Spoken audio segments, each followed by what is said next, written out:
Good morning, students. I'm Vinit Uttam, your assistant teacher, and this is the second part of the chapter number 3 of history.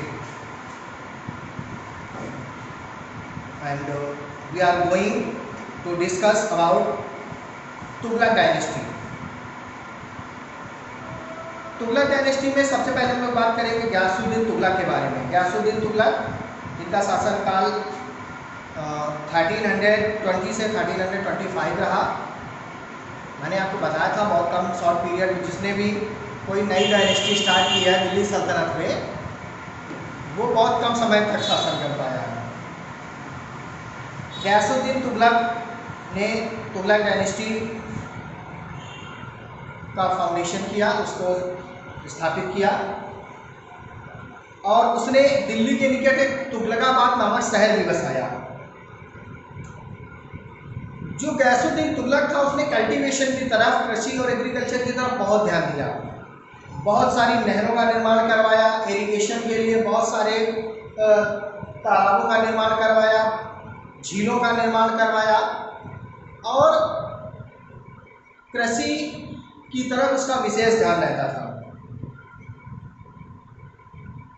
उसने बहुत सारे canals, bridge, roads और communication को बढ़ाने के लिए infrastructure को बहुत तेजी से विकास किया।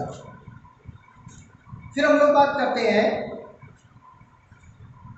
मोहम्मद बिन तुगलक 1325 टू 1351।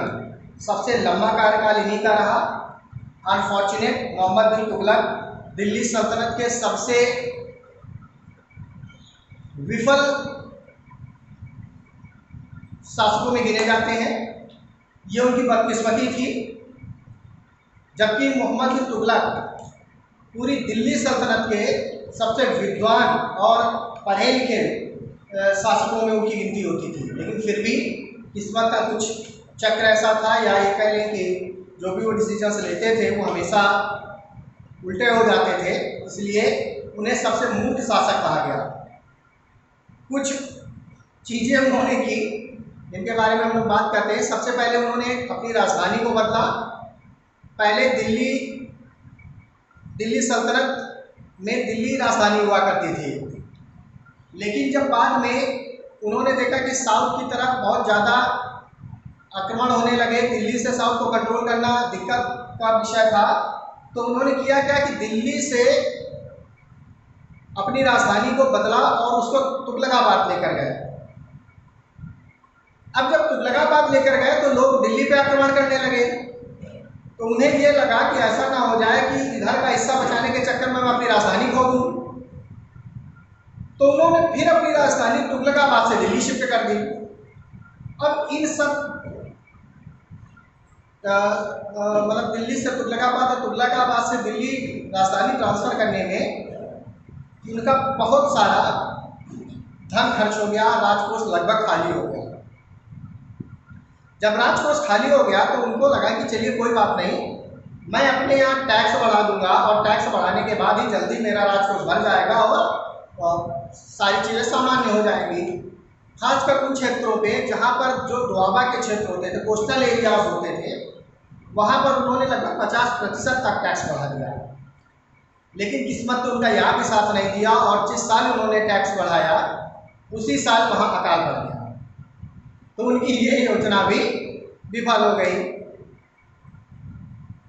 फिर उन्हें लगा कि अगर मेरे पास करेंसी भी नहीं है, टैक्स भी नहीं है, तो उन्होंने एक सांकेतिक मुद्रा चलाई।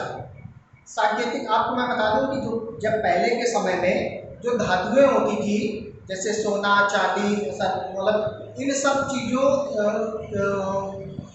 धातुओं से ही सिक्के बनाए जाते थे और उन्हीं की कीमत होती थी। तो इनके राज्य में तो अब ये सब चीज़ें बची नहीं, तो इन्होंने किया क्या, सांकेतिक मुद्राएं चला दी। सांकेतिक मुद्रा का मतलब ये हुआ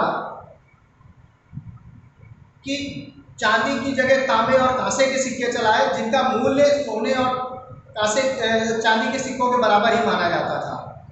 अब इसका दुष्परिणाम ये हुआ कि ये कांसा और तांबा ये इतना सस्ती धातु थी कि सभी के घर में मौजूद थी, तो जितने सिक्के इन्होंने जारी किए उससे ज़्यादा सिक्के लोगों ने अपने घरों में बनाने शुरू कर दिए।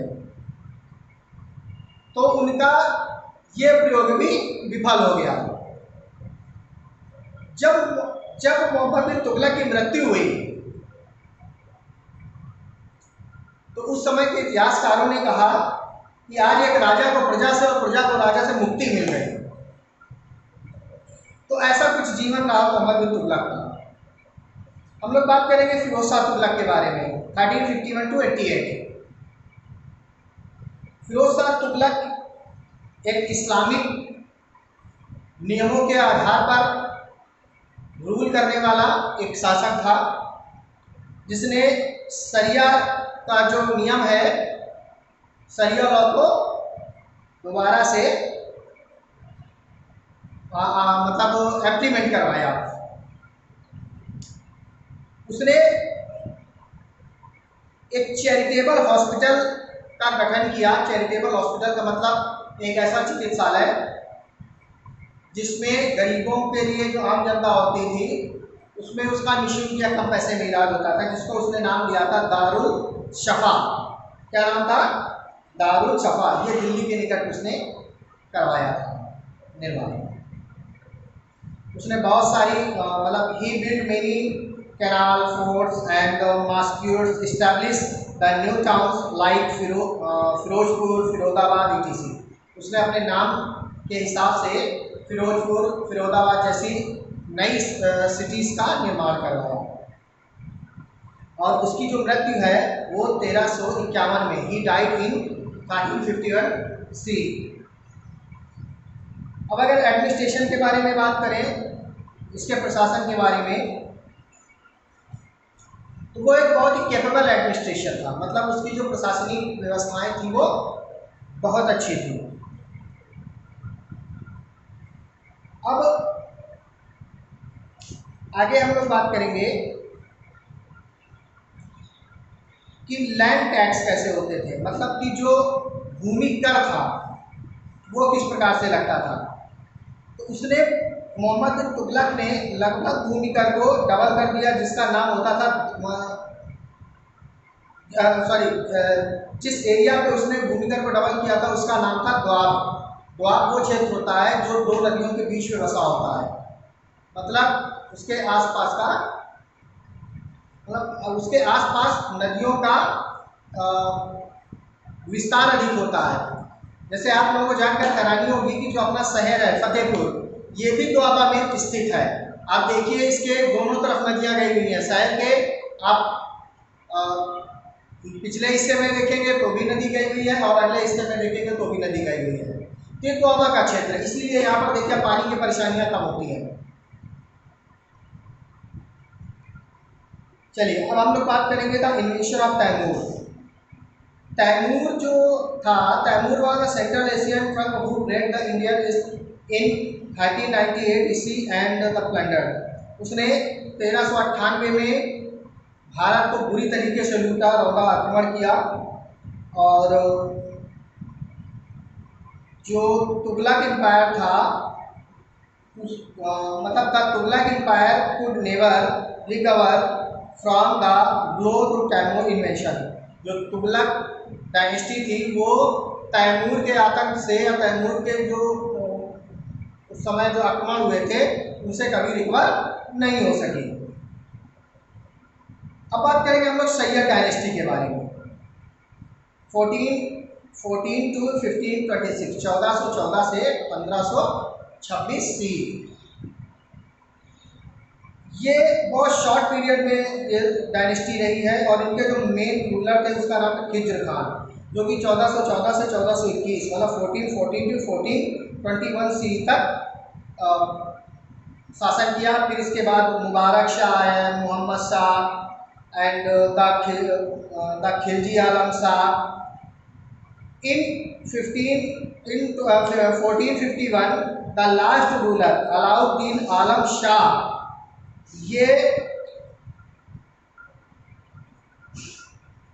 सैयद डायनेस्टी में थे और इसके बाद सैयद डायनेस्टी ख़त्म हो गई। जो बहलोल लोदी था, उसने अपनी नई डायनेस्टी स्टार्ट की जिसका नाम था लोधी डायनेस्टी। अब हम लोग बात करेंगे लोधी डायनेस्टी के बारे में।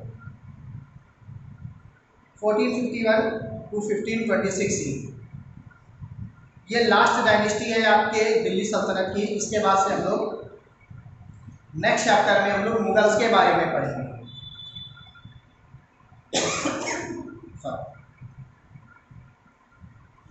तो लोधी डायनेस्टी में फर्स्ट हम लोग स्टार्ट करेंगे Bahlol Lodhi. Bahlol Lodhi was the founder of the Lodhi dynasty, और जिस समय वो सुल्तान नहीं बना था उस समय वो लाहौर और सरहिंद का गवर्नर था। लाहौर और सरहिंद ये इस समय पाकिस्तान में पड़ता है, उस समय अपना क्षेत्र माना जाता था ये।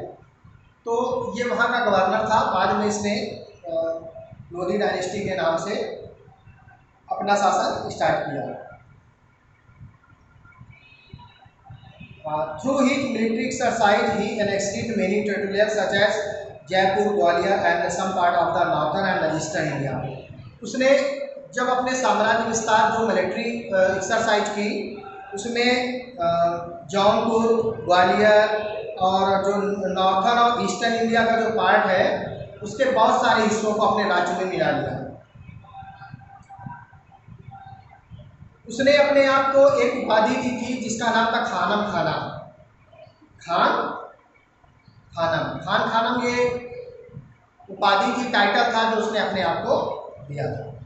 अब बात करते हैं सिकंदर लोधी के बारे में। ये बहलोल लोधी के सक्सेसर थे, मतलब बहलोल लोधी के बाद इन्होंने शासन को संभाला और बहुत ही पावरफुल रूलर रहे लोधी डायनेस्टी के। और इन्होंने अपनी कैपिटल को दिल्ली से आगरा ट्रांसफ़र किया। तो ये क्वेश्चन बहुत बार एग्जाम में पूछा जाता है कि ऐसा कौन सा दिल्ली सल्तनत का शासक था जिसने अपनी कैपिटल को दिल्ली से आगरा शिफ्ट की थी। अब ये देखिए कि जो लोधी डायनेस्टी है ये दिल्ली सल्तनत की लास्ट डायनेस्टी थी। इसने दिल्ली से अपनी राजधानी शिफ्ट की आगरा।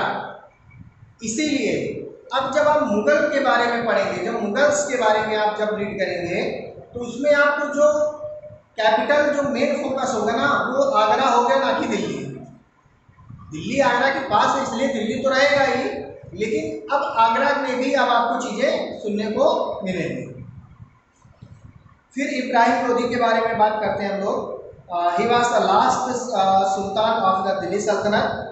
ये आखिरी सुल्तान थे दिल्ली सल्तनत के, और इन्होंने बाबर के साथ युद्ध किया था जिसमें 1526 में जो युद्ध हुआ था बाबर और इब्राहिम लोधी के बीच में, जो पानीपत बैटल के नाम से जानते हैं हम लोग, उसमें बाबर की जीत होती है और जो इब्राहिम लोधी होते हैं वो हार जाते हैं और यहीं से उनकी डायनेस्टी ख़त्म हो जाती है। और 1526 से ही जो मुगल एम्परर है वो स्टार्ट होता है, बाबर स्टार्ट करता है, जो हम लोग नेक्स्ट चैप्टर में डिस्कस करेंगे। स्टूडेंट्स, आई होप कि ये चैप्टर आपको अच्छे से समझ में आया होगा।